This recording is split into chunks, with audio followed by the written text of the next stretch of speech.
안녕하세요. JD 부자연구소의 소장 조던입니다. 오늘은 나스닥 마이너스 3% 또다시 공황인가 라는 주제로 말씀드리도록 하겠습니다. 2020년 9월 24일 목요일 시황입니다. JD 부자연구소 인터넷 강의를 하고 있고요. 아래 주소로 들어오시면 10월 4일 일요일까지 접수 중이니까 많은 성원 부탁드립니다. 댓글에 링크 달아 놓을 테니까 관심 있는 분들은 신청 부탁드립니다. 뉴욕 마감했다. 나스닥 마이너스 3% 급락, 기술주 면책 특권 대폭 축소라는 기사가 있는데요. 나스닥은 어제 이제 마이너스 3%를 찍었습니다. 3.02% 하락하면서 이달 들어서 벌써 세 번째 마이너스 3%를 찍었습니다. 이번 달이 가기 전에 마이너스 3%가 한 번 더 뜨면 매뉴얼상 공황입니다. 그러므로 주식 매수 시점은 한 달 기다리는 것이 아니라 2달을 기다려야 됩니다.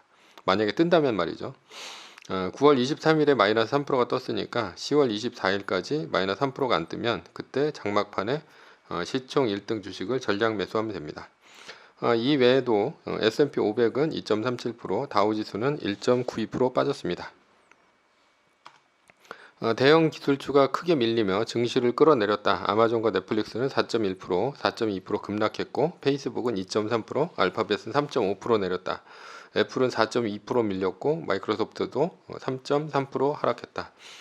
테슬라는 10.3% 폭락했다. 전날 장마감 진행된 배터리 대회 행사가 기대에 부응하지 못한 데다 이날 테슬라는 미국 정부의 대중관세에 반기를 들며 법원에 소를 제기했다. 지금 애플 같은 경우는 이제 한 뭐 $110 이하로 이제 $107 정도 되기 때문에 한 마이너스 한 23% 지점 이 정도에 있는 것 같고, 나스닥은 이제 한 6 정도, 1600 정도 이렇게 돼 있기 때문에 한 11%, 12% 지점 전고점보다 이렇게 떨어져 있는 것 같습니다. S&P 500하고 다우지수는 이달 들어서 7.5%, 5.9% 하락했고요. 나스닥은 10% 넘게 이제 밀려서 이제 조정 영역으로 이제 진입했죠.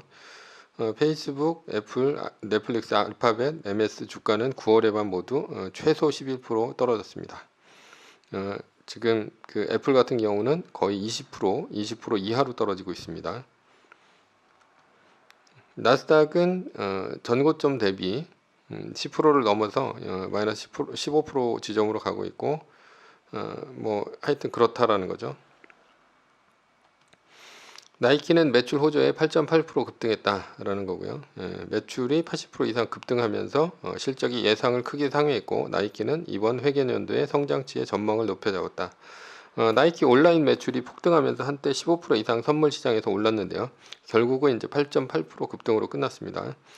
요즘 다이어트 관련 주식인 메디패스트가 쭉 올라오길래 왜 그런가 봤더니 코로나로 인해 사람들이 집에 많이 있어서 그렇습니다. 집에서 이제 넷플릭스 같은 거 보면서 감자튀김 맥주 먹고 살이 찌는 거죠. 그래서 이제 다이어트가 필요했고요. 다이어트 관련 주식이 올랐던 겁니다. 게다가 이제 살이 찌니까 옷을 새로 사야 됐고요. 옷은 주로 이제 스포츠웨어 뭐 이런 것들 사고요. 그러니까 스포츠웨어 이제 관련 기업들이 오르는 거죠.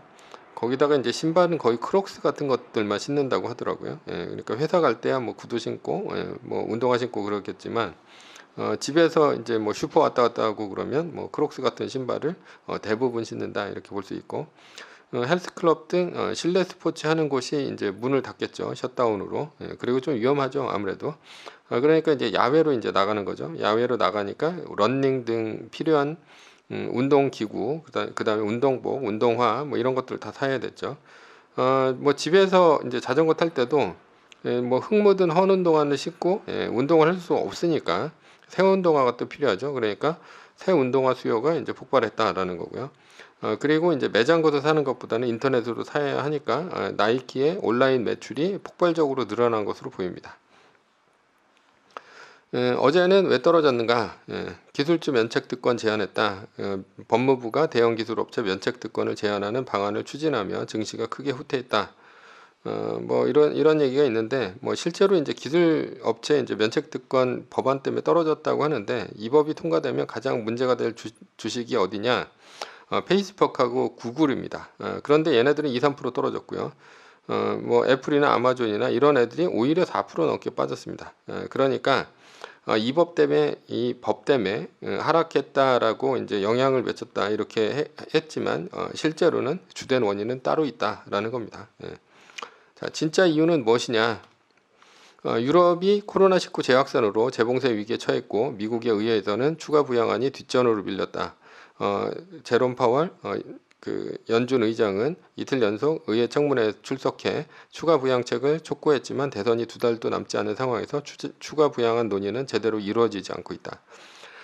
유럽의 코로나 팬데믹으로 재봉쇄 우려 때문에 유로 가치가 급락했고요. 그리고 달러 가치가 반대로 급등했습니다. 그러면서 달러 인덱스가 급등을 하고 있죠. 예, 그래서 뭐 우리나라 환율 같은 경우도 뭐 1150원대 가느니 마느니 뭐 이러다가 지금 1170원 확 넘어가고 있습니다. 예.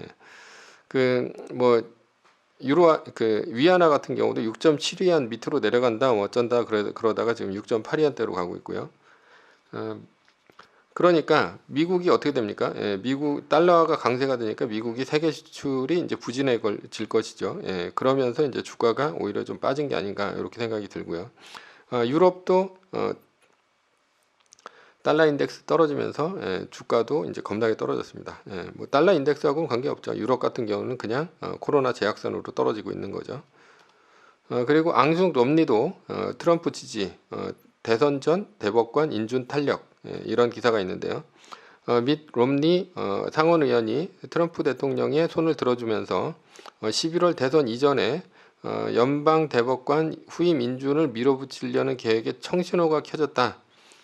롬니 같은 경우는 지금 뭐 나라를 위해 중도 우파의 관점을 반영할 대법원이 필요하다. 자, 큰일 났죠. 예. 롬니도 지금 그 트럼프의 긴지버그 인준을 찬성한다고 합니다. 예. 그래서 상원 54명, 공화당 이제 공화당이 54명이 공화당이고 48명이 민주당인데요. 공화당 상원 의원 3명이 배신을 때릴 것으로 예상이 됐는데 그 중에서 가장 크게 배신을 때릴 상원 의원이 롬니였죠. 예. 그랬는데 지금 트럼프 후임 대법관을 이제 만약에 3명이 배신을 때린다면 지명을 거부하면서 51대 51 이렇게 되면서 동률이 되고 그래서 이제 펜스 부통령이 지명을 찬성을 하면 겨우 통과되는 이런 상황이었는데 롬니가 지명 찬성으로 돌아서면 펜스 부통령까지 이제 갈 필요도 없다라는 겁니다. 예, 그러니까 무조건 된다는 얘기고 이번 주말인 26일 토요일 날 트럼프가 지명을 할 것으로 예상이 돼요. 그러면 민주당의 향후 일정을 보이콧할 것입니다. 예, 이러면 경기부양책 통과는 완전 끝난 것이죠. 그러면서 주식시장의 구원자는 누구만 남냐? 예, 파월이죠. 예. 그러니까 파월은 지금 그 의회 쪽으로 자꾸만 공을 돌리고 있는데 파월이 약간 이제 변호사 출신이라 그렇습니다. 예. 그러니까 자기는 뭔가 이제 경제학자 출신이 이제 연준 의장이 되면 뭐 이렇게 밀어붙이고 경기를 살리기 위해서 이한몸 던지는데 변호사 출신은 모든 상황이 어느 정도 좀 유리한 상황 아니면 이제 자기가 법률적으로 문제가 없는 상황에서만 뭐 밀어붙일 가능성이 굉장히 큽니다. 그런데 지금 뭐 조정이 한 10% 정도밖에 안 왔어요. 나스닥의 이제 전고점 대비. 그러면 파월이 움직이겠냐 이거죠. 자, 주식시장이 파월의 양적 완화 매입 의지가 떨어진 것을 알고 시작한 폭락입니다. 그런데 파월은 그 공을 이제 의회로 넘겼고요. 그러면서 고용이 중요하다 어쩐다 뭐 이러고 있고요. 그 전에 뭐 회사채 사준다 뭐 이런 약속 하나 해주면 끝인데 이거 뭐 의회가 법안 만들어서 지원해줘라 뭐 이러고 있습니다. 나는 알 바 아니다. 예. 지금 뭐 파월이 이제 평소에 하던 대로 지금 하고 있죠. 이렇게 얘기한 건데 의회가 이제 식물 의회가 될 예정이니까 앞으로 이제 더 떨어지면 결국 도와줄 사람은 파월인 뿐입니다. 그런데 파월은 양적 완화 한다는 얘기가 없어요.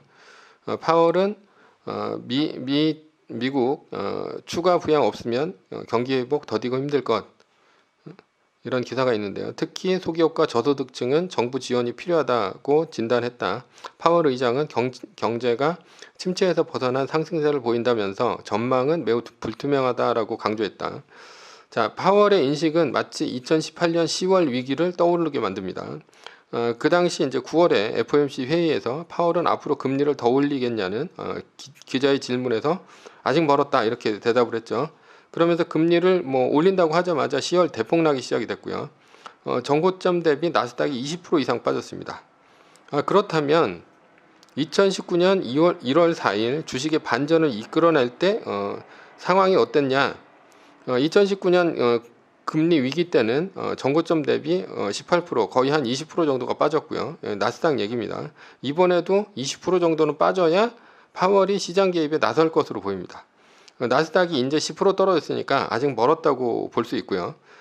왜냐하면 파월은 10% 조정해서 자신이 나서면 괜히 나중에 이제 주가 지수 더 떨어질 때, 그러니까 막 올라갔다가 뭐 이제 폭락할 때 폭락할 수 있겠죠. 예. 지금 버블이라고 생각할 수도 있으니까 욕을 먹을 가능성이 굉장히 큽니다. 따라서 20% 정도는 떨어져 줘야 이제 파월이 나서지 않을까 이렇게 생각이 된다라는 거죠. 그 전과가 있으니까 예전에 2018년 10월 전과가 있으니까요. 그때 생각하면 지긋지긋합니다, 진짜. 예. 파월 진짜 말 더럽게 안 먹어요. 예. 그래 당시 이제 애플은 얼마 떨어졌냐? 고점 대비 약 30% 떨어졌습니다. 그러니까 지금 상황하고 비슷한데요. 앞으로 한 10% 정도는 더 떨어져야 그때 상황과 비슷한 겁니다. 현재 상황은 어떠냐? 나스닥이 10% 빠졌고요. 그 다음에 애플은 20% 빠진 상황입니다. 그러니까 나스닥을 비롯한 대부분의 기술주는 상황이 바뀌지 않는 한 지속적으로 약세를 나타낼 것 같다라는 생각입니다. 달러 인덱스 오르고 그 다음에 양적 완화 미뤄지면서 어제 금이 2% 이상 폭락을 했어요. 은은 7% 이상 폭락을 하면서 이번 위기에 이제 취약한 면을 이제 보였습니다. 뭐 이렇게 떨어진 이유는 당연하죠. 달러 인덱스가 달러 가치가 올라갔다는 얘기죠. 달러 인덱스가 올랐다는 얘기는. 그러면서 금은 상대적으로 떨어진 거고요. 거기다가 추가 부양안 같은 달러의 가치 훼손은 뭐 앞으로 요원하기 때문에 금이나 은 같은 경우는 폭락을 지금 거듭하고 있습니다.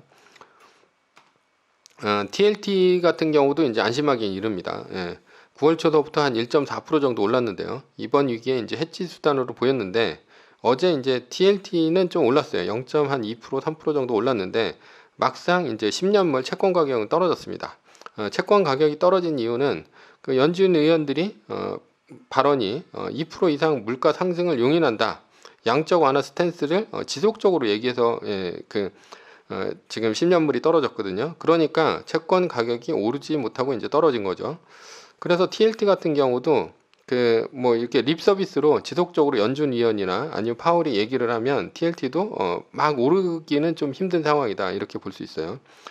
그러니까 주식이 떨어지는데 금, TLT 모두 이제 해치 수단으로 매력이 없어지죠. TIP 같은 경우도 뭐 물가 연동체인데 지금은 뭐 달러가 강해지는 때이기 때문에 물가 연동체로서도 별로 매력은 별로 없습니다.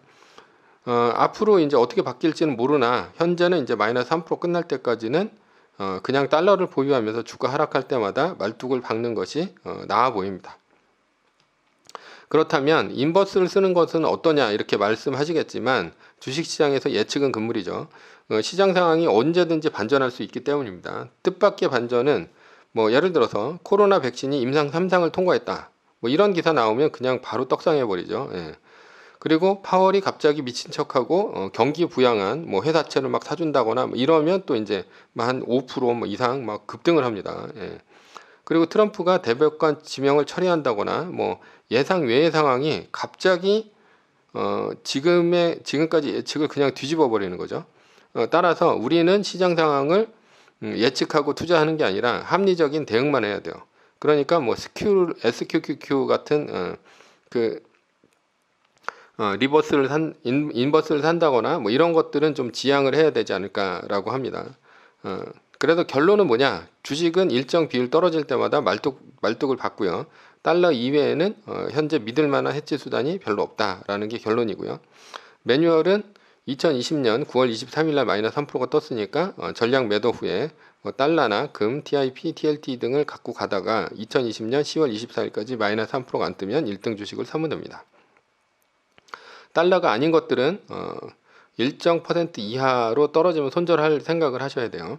그리고 두 번째는 8거래일 상승 이후에도 마이너스 3% 위기는 끝났다. 위의 상황은 매뉴얼일 뿐입니다. 따를 사람은 따르고 참고할 사람은 참고하시면 됩니다. 주식을 사고 파는 것에 대한 모든 책임과 이득은 자신에게 있습니다. 오늘은 나스닥 마이너스 3% 또다시 공황 시작인가 라는 주제로 말씀드렸고요. 후원은 제가 영상을 제작하는데 많은 도움이 됩니다. 하나은행 447-910064-61005 주식회사 JD 부자연구소. 예, 감사합니다.